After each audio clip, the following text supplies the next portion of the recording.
Encore une fois, bienvenue, chers téléspectateurs de la télévision rwandaise. Je suis David Carmel Ingabire et c'est une joie de vous retrouver.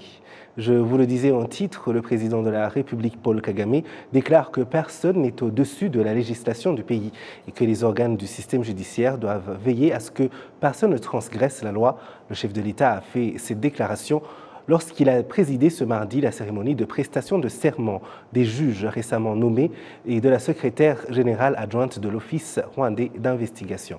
Kassim Youssouf nous fait le point.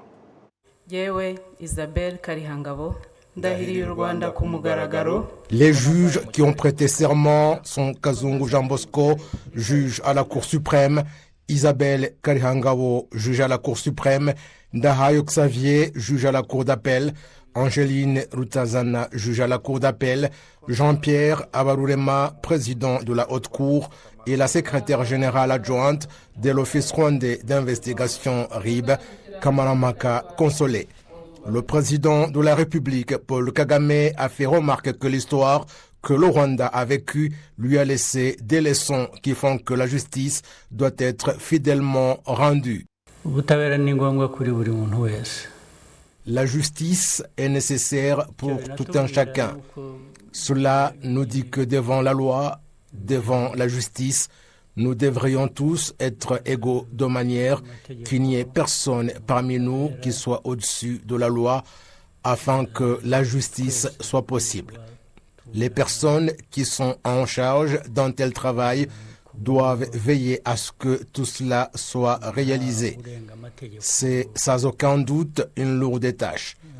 Toujours est-il que j'ai parlé de l'histoire et il y a autre chose jusqu'à présent. Il y a ce qui est fait, mais nous comprenons que dans la vie de tous les jours, tout n'est pas parfait. Nous sommes des êtres humains et les hommes commettent des erreurs et certaines deviennent des crimes, mais le souci est toujours de corriger ce qui ne convient pas aux hommes ou aux traditions dans la vie des hommes.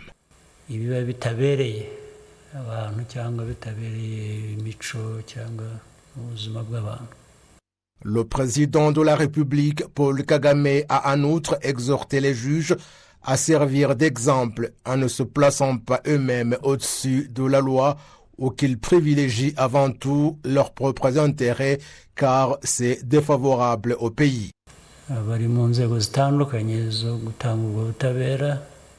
Ceux qui sont dans différents organes du système judiciaire nous rappellent que personne n'est au-dessus de la loi et qu'eux-mêmes ne sont pas au-dessus de la loi.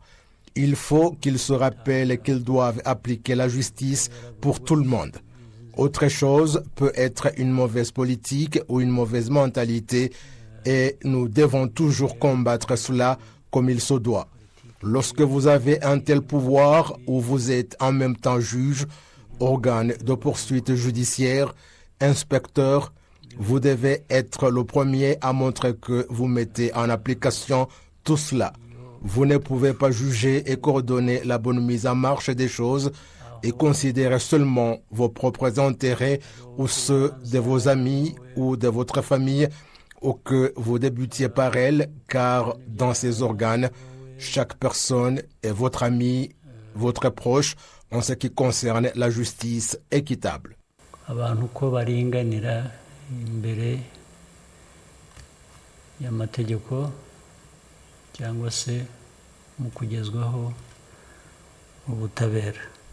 Le président de la République d'ajouter qu'aucun pays ne peut viser la perfection sans que sa justice ne soit équitable pour tout le monde.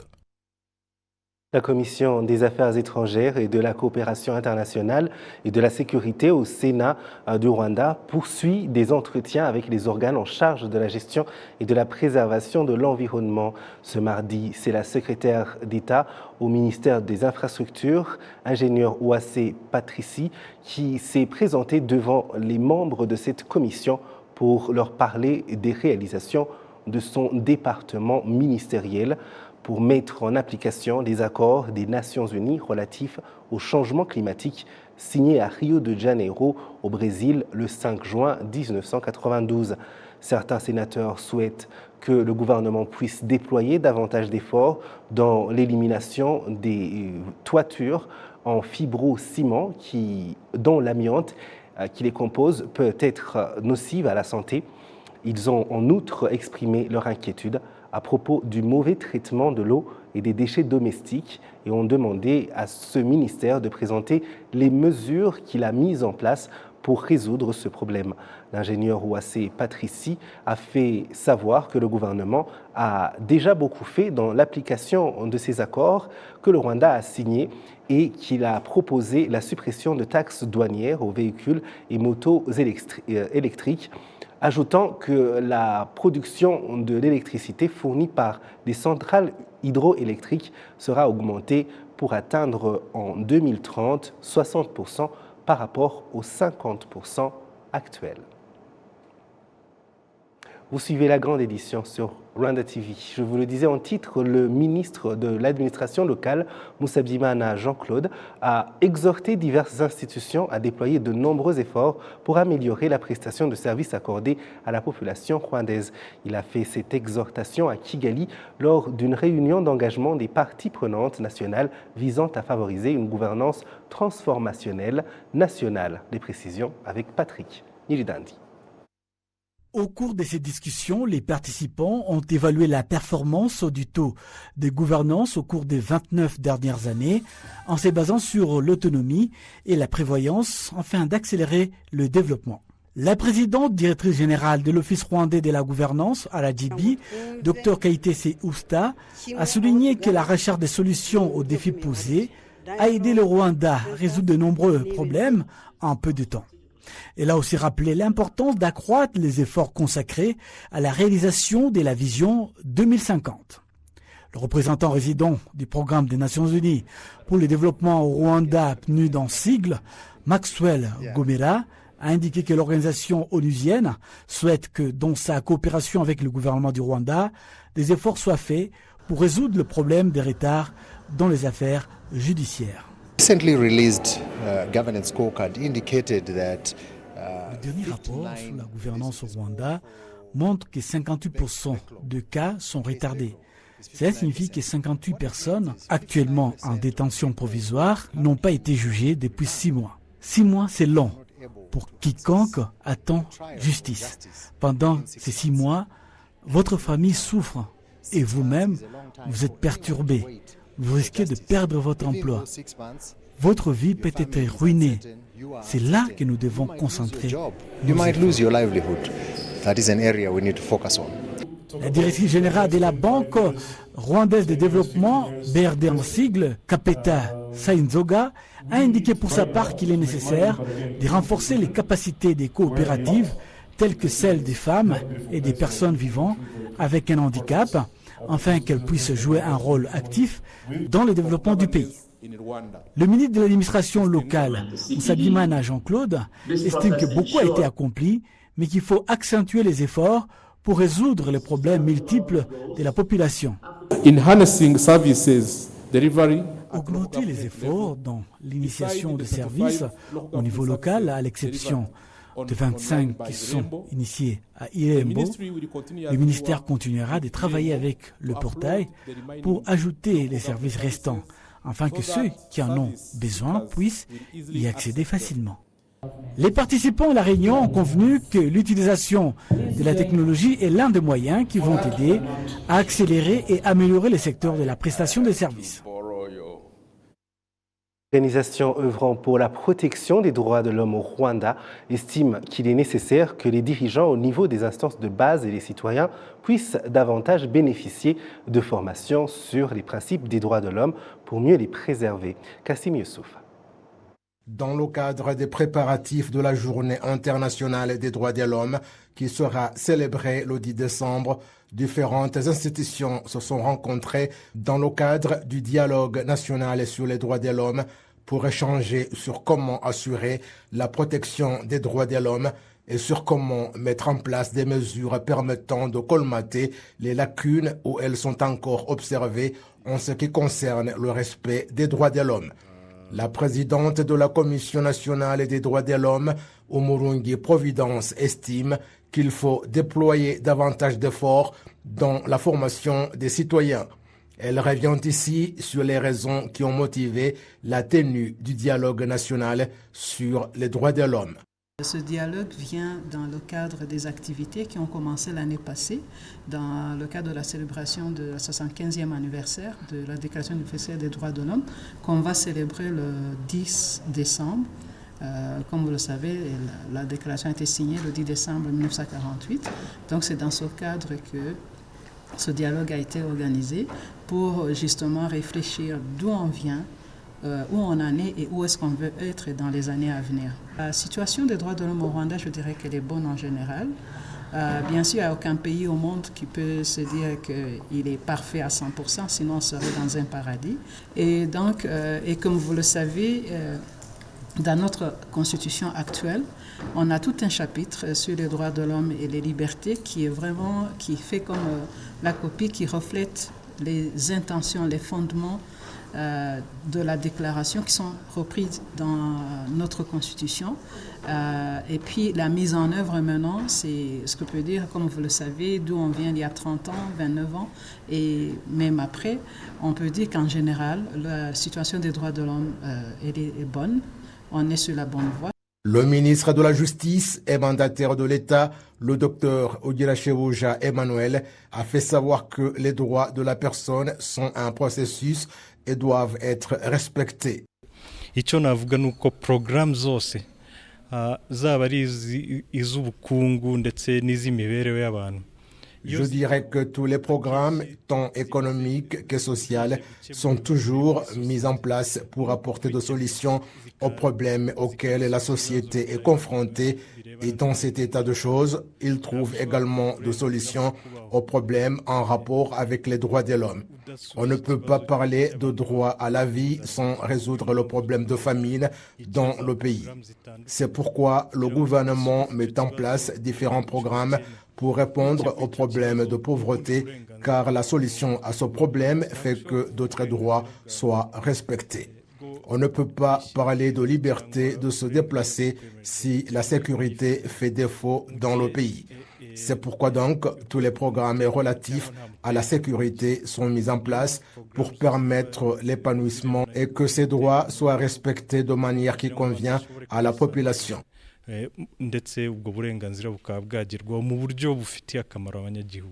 Le dialogue national sur les droits de l'homme est prévu par l'Organisation des Nations Unies et se tient dans tous les pays en prélude de la célébration de la Journée internationale des droits de l'homme, et chaque pays doit présenter entre 1 et 5 résolutions auxquelles il accordera une attention particulière pour éliminer les lacunes observées dans le respect des droits de l'homme. La session plénière de la Chambre des députés a adopté des projets de loi de prêts et de subventions d'une valeur d'environ 228 millions de dollars américains, près de 230 milliards de francs rwandais et jusqu'à 18 millions de droits de tirage spéciaux qui seront alloués à des activités de développement telles que le renforcement d'infrastructures, du secteur de la santé, du transport régional et de la protection de l'environnement. Le récit de Patrick Nididandi. La majeure partie de ces fonds sont des prêts qui serviront à rénover et construire la route Kigali-Muhanga, à rénover et à agrandir l'hôpital de Kabgayi, à construire un centre modèle en matière d'aviation et à entretenir la santé des habitants vivant à proximité du parc national des volcans. Une autre partie de ces financements est constituée des dons destinés à préserver la santé des habitants vivant à proximité des volcans et à soutenir le projet des agents de santé communautaires en privilégiant leurs coopératives dirigées par des femmes. Cette subvention pour le développement des coopératives dirigées par les femmes, d'une valeur de 3 milliards de francs rwandais, a été accordée par le Fonds monétaire international, FMI en sigle. Les députés ont suggéré que ces fonds devraient également être versés aux coopératives d'agents de santé communautaires dirigées par des hommes. Elles devaient peut-être être dirigées par un homme, mais avoir des femmes adjointes. Et il se peut même qu'il y en ait plusieurs dans la coopérative. Je pense que cela pourrait renforcer les actions des agents de santé communautaires. Cela posera un autre problème pour le fait qu'ils penseront que s'il y a des projets dédiés à l'autonomisation des femmes, ils choisiront ici d'amener ces hommes parmi les membres réguliers. Le ministre des Finances et de la Planification économique, Dr Euziel Ndagijimana, a expliqué pourquoi ces fonds étaient alloués à des coopératives gérées uniquement par des femmes. En général, le fait que ces fonds ont été alloués à une catégorie, mais nous envisageons également d'en former d'autres afin de renforcer leurs capacités. La séance plénière a voté pour le projet de loi qui permet l'approbation finale de l'accord entre le Rwanda et la République de Corée, concernant donc l'élimination complète de la double imposition, de l'évasion fiscale et du non-paiement des impôts. Ouverture à la cour d'assises de Paris ce 13 novembre du procès de Sostène Munyemana pour crime de génocide commis contre les Tutsis au Rwanda en 1994. Sostène Munyemana, 68 ans, est originaire de l'ancienne commune de Musambira en préfecture Gitarama. Pour en savoir davantage, notre confrère Jean-Damascène Manichimé a rejoint maître Richard Gisagara, avocat au barreau de Pontoise en France, qui nous livre ici plus de précisions sur cette affaire. Le procès Sostène Munyemana va s'ouvrir à Paris, à la cour d'assises. Est-ce qu'on peut savoir davantage qui est ce Sostène Munyemana? Oui, alors Sostène Munyemana était un Rwandais qui a 68 ans aujourd'hui.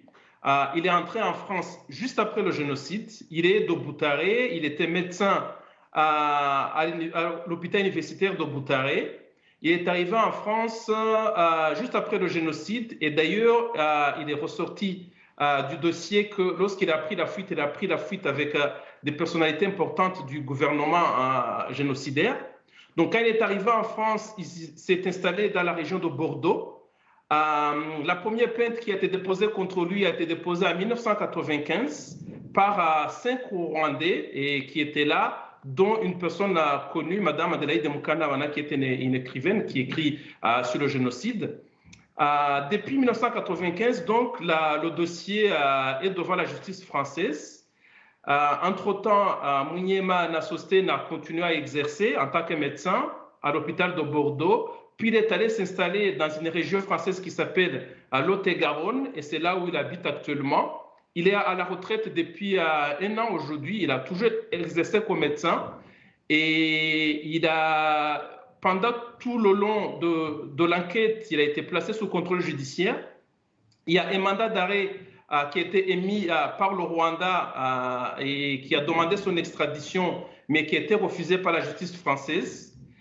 Et voilà, je pense que c'est ce que je pourrais dire. Donc, en résumé, il y a un dossier qui traîne devant la justice française depuis aujourd'hui 28 ans. Il a été mis en examen définitivement en 2018 et il va être jugé à partir de demain pour un mois. Donc, il n'est pas en prison? Non, il n'est pas en prison, il est placé sous contrôle judiciaire. Oui. Et alors, maître, on peut savoir quels sont les chefs d'accusation qui pèsent contre lui? Alors, il est poursuivi pour génocide et crimes contre l'humanité.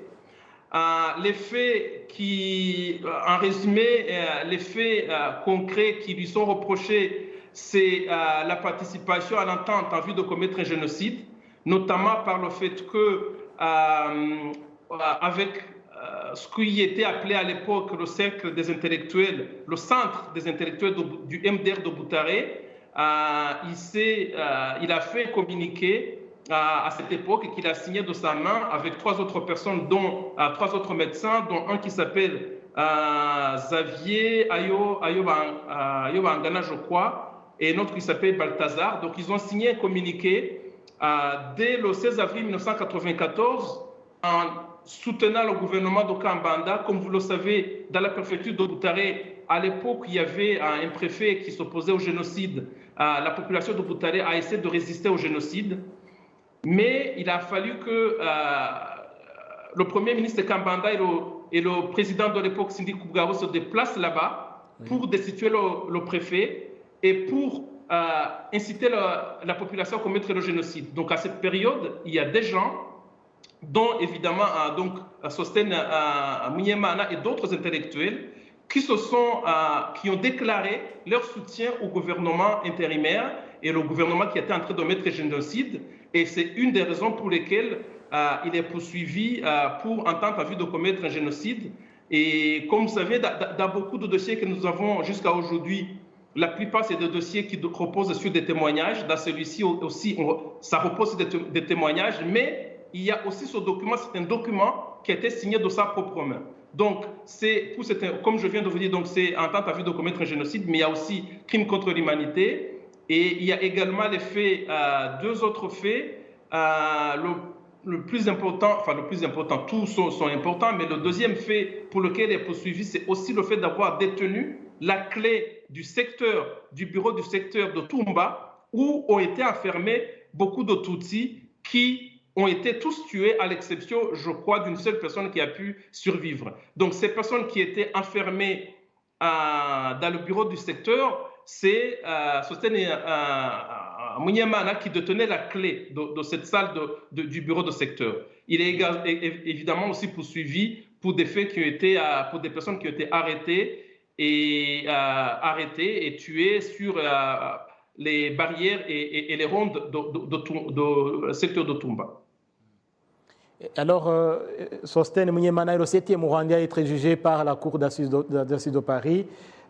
Vu le rythme de ces procès, est-ce qu'on peut espérer que finalement tous les présumés génocidaires se trouvant sur le sol français finiront par comparaître? Vous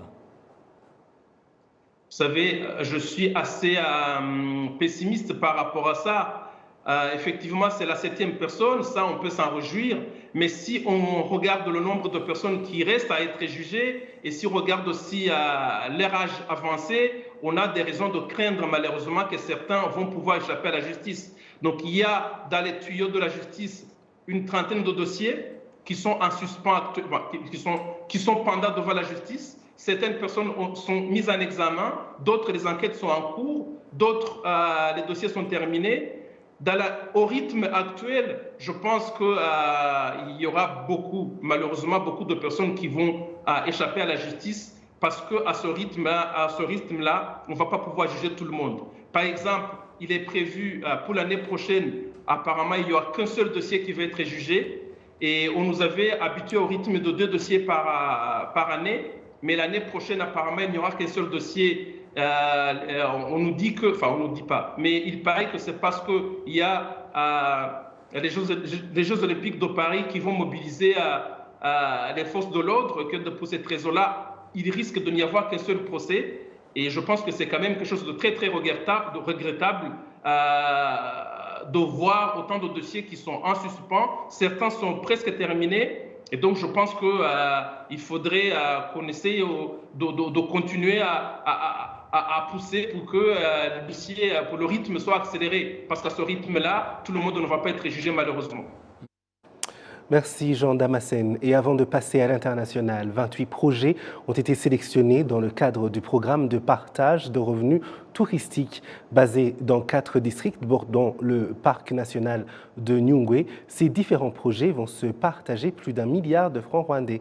Patrick Nilidandi nous donne plus de détails. L'un des projets retenus pour financement est la construction d'un grand centre de collecte de lait destiné aux éleveurs du district de Nyabihu.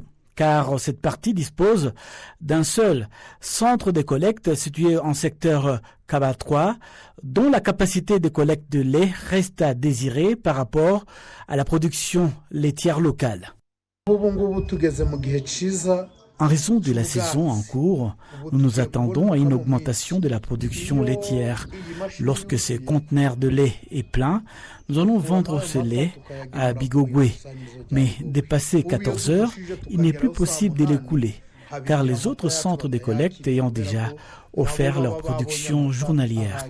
Ainsi, plus de 400 membres de la coopérative des éleveurs du secteur Kaba 3, Kuyaka, ont un vaste projet d'expansion qui est en cours de réalisation pour augmenter la chaîne de valeur de la production laitière, notamment en disposant d'une barrette à lait pouvant stocker 2000 litres. Le projet coûtera 100 millions de francs rwandais et c'est l'un de 28 projets de 4 districts bordant le parc national des Nyungwe, dont la réalisation se fera au cours de l'exercice 2023-2024 grâce à un financement de l'Office rwandais en charge de la promotion du développement à la DIBI à travers le programme de partage de revenus touristiques. L'argent gagné grâce au programme de partage des revenus est alloué aux résidents afin de réaliser des petits projets qui vont améliorer leur mieux-être et leur développement. Ce projet va bénéficier d'un budget de plus d'1 milliard de francs rwandais. Babazi Louise, qui est en charge d'assurer le lien entre la population et l'Office rwandais en charge de la promotion du développement, a appelé les bénéficiaires à profiter de cette opportunité et à réaliser pleinement ce projet comme prévu.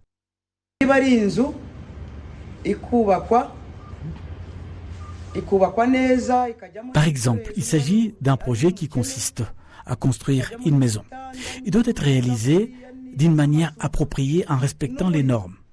Et si cette maison est construite pour les familles vivant dans la nécessité, elle doit être faite avec des matériaux durables et appropriés. Si c'est une école, elle doit également être construite en répondant à toutes les normes. Quand il s'agira de fournir les vaches aux résidents, disons à Nyabirou par exemple, cela doit être aussi fait de la meilleure manière possible. Chaque projet doit se faire en respectant scrupuleusement ce qui a été prévu.